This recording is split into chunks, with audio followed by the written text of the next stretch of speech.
घुट घुट के कोना जिए के छोड़ने बहाना है। सुन पागली के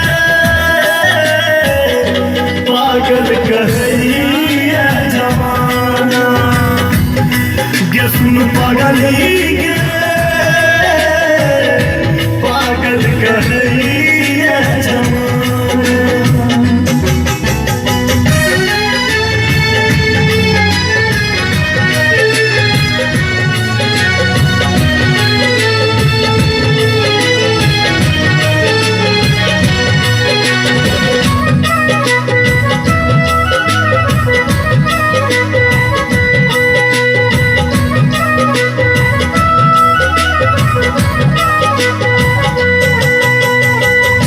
माधव कहे छौ तोरे चल हमर जान गे, राधे के संगे जाता बने तुमान गे।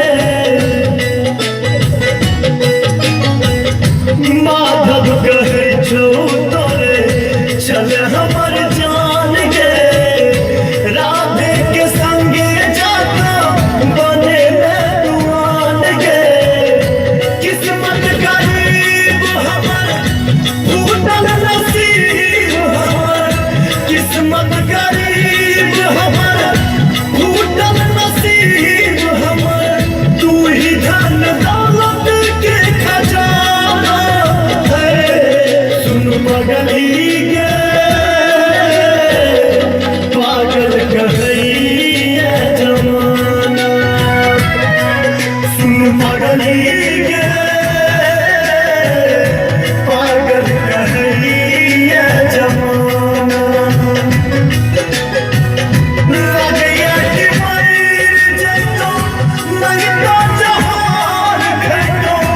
लगैया कि मर जइतो नहीं तो जहान खइतो। लोग के सुनी सुनी ताना है। सुन पगली के पागल कहिए जमाना। सुन पगली के पागल कहिए जमाना। वाह वाह। जो